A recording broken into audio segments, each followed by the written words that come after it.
participating in this handing over ceremony.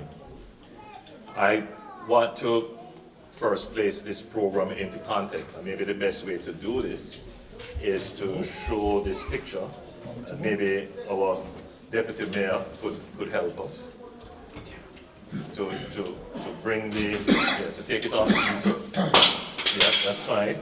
And if you could just hold it so that the cameras can see it.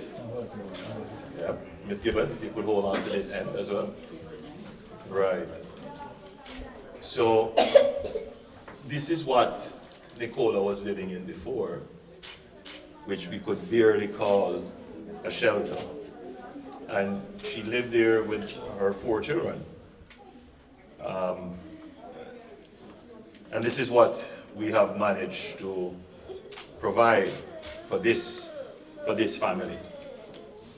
Now, my job is not only as Prime Minister of Jamaica, being, sitting aloof above everything and not paying attention to the details, paying attention to the individual and personal struggles and suffering of the people of Jamaica. When I was elected, I gave a commitment that we're going to transform lives from poverty to prosperity. And that commitment still stands.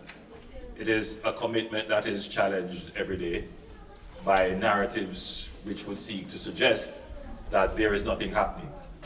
Of course, such narratives, though they may take root in minds that are blinded by things that are not true, the realities of the situation and the context and indeed the statistics do show that every day in Jamaica, somebody's life is being made better off.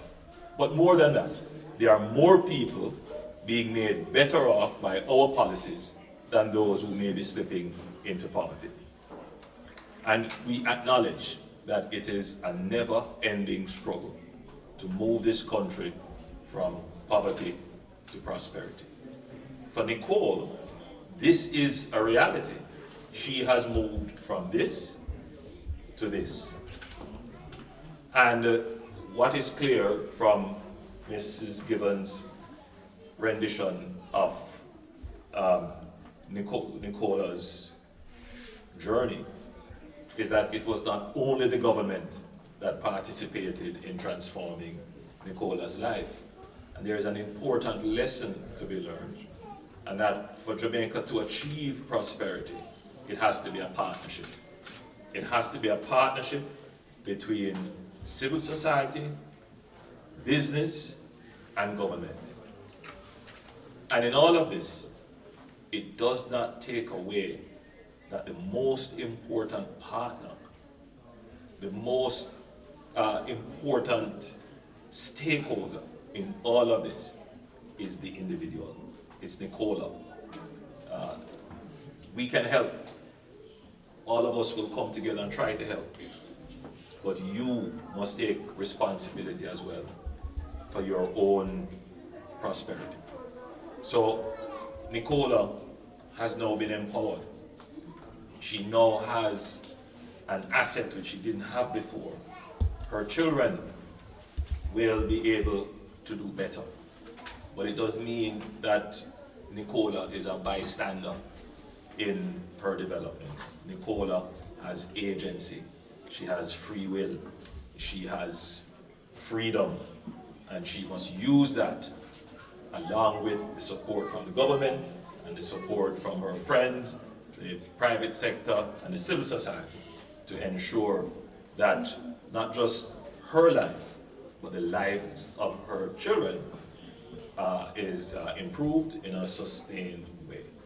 So these are the things in my mind that gives me personal satisfaction in being able to use this office to make a difference in people's lives.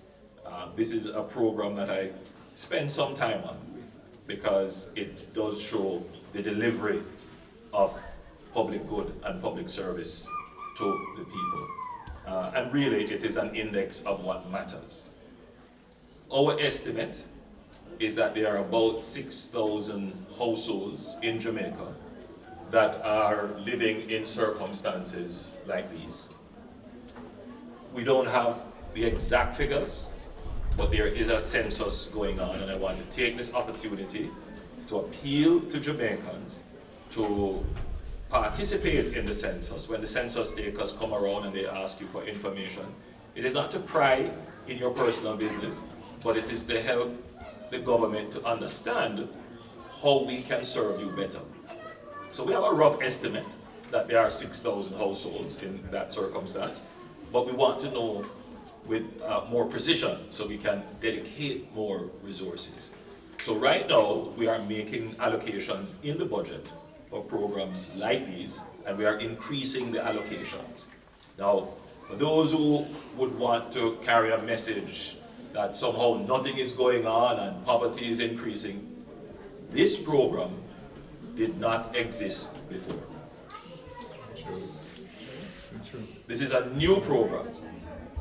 And since we have started the program, we are at, 164 households. And by the end of the financial year, we will be over 200. So that will be, if you were to say that a household has 4 on average, we will be over 800 Jamaicans out of that 6,000, out of that number assisted. Now, to be clear, this is not the pace of delivery that we like. To assist 200 households out of 6,000 households, very slow. Even though we acknowledge that the program didn't exist before. But I want you to appreciate that the government can't snap its fingers and have this kind of transformation happen. Before we are able to break ground and take one block and put on top of another, the process that is involved is very rigorous. You must ensure that every dollar of public taxpayer resources that are allocated here for the benefit of this family reaches the family.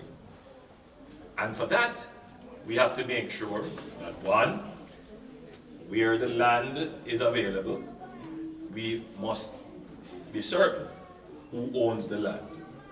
And if Nicola didn't own the land, there would have to be a process by which the owner of the land either gives the land or gives permission for the use of the land. Now that process can take time. It can take even up to a year. We have had cases now going 2 years where we're trying to sort out ownership for the use of the land. Because what we would want to do is to take taxpayers' money, build on land for which the ownership isn't certain, and then the owner comes and says, this is mine. After having done that, then we have to properly design the house. And I want to spend a few minutes to talk about design. The cameras would have picked up the very treacherous path we took to get here. This is on what we would consider marginal land. It's sloping, the soil is unstable, and therefore the engineering necessary to ensure that this structure will be able to withstand any catastrophe is quite an involved and expensive undertaking. So when you get a tour of the building, you will see that some serious foundations were put in for the building. The construction process itself takes some time because of where the house is located in a very remote part of northern Clarendon. So I make all these points to say that yes, we know there are 6,000 households waiting and have been waiting for decades for this kind of attention. But it is going to take some time. And whilst the struggle is real, and sometimes it is easy for you to lose hope and to give up, today I want to say to you that there is a program in place that is every single day becoming more efficient in the delivery of this kind of assistance. So we will get to you. We will bring the prosperity to you. Keep faith, be patient, and remember, you too have an important role to play in your own prosperity. So this is indeed a partnership for prosperity. The government is going to do its part. We encourage the civil society and the private sector to help as much as they can, and you maintain an optimistic, maintain a positive outlook on life. Don't give up. Don't lose hope. Don't lose faith. Prosperity is on its way. It's on the horizon. And for 200 households, they have seen prosperity. So the mission of the government is still to move Jamaica from poverty to prosperity. And this is a perfect example where Nicola and her 4 children will benefit from that. 6? Forgive me. I was undercounting. I met your son, who looks just like you, Nicola. And he wants to become a farmer. Right, and I see that made you smile. Right, and we gotta see if we can help him along those lines. So to seal this deal, we do require the signature of the social contract. When we hand over these units, the social contract is saying that yes, you do take responsibility for the unit, to maintain it, to ensure that it is used for the purpose for which it was built, which is your residence. That when I pass back here in another year or two, I don't see Nicola's beauty shop or nail tech or Nicola's shop or something, or Nicola's bar. No, it is not to be used for that purpose. It is for your residence. We have had situations, not in this program thankfully, but in other programs, where government has provided these kinds of social housing, which are then taken and rented out. Now, if you rent the house out, then you didn't really need it. And therefore, the government would have an interest in that, and therefore, you are committing that you're not going to be renting out this property. This is where you will live and where your children will live, and this is where you will have your shelter. We have handed over the house to you at a certain standard, where it is in a certain state of repair, and we want you to maintain it, at least at this standard, if not improve it. We also say that if you're going to improve on the structure, then you should notify the Ministry of Economic Growth and Job Creation and seek the approval of the local planning authority and the municipal corporation. Because whatever we do, it must be in keeping with the law. And you also commit that having received this benefit, that you will be and continue to be an upstanding citizen of the community, that you will be an ambassador for good and positive thinking and behavior in your community. It would be quite unfortunate if the government were to give this benefit. This benefit is approximately $7.2 million. And somehow you become a plague on the community. That would not be a good example. So we encourage you to continue to be, as you have been, an example of positive behavior, positive thinking, and a show that if you maintain a positive outlook, if you maintain, continue to be hopeful and have faith that your situation, your circumstances too can change. So with that, let's sign. You're going to sign here, and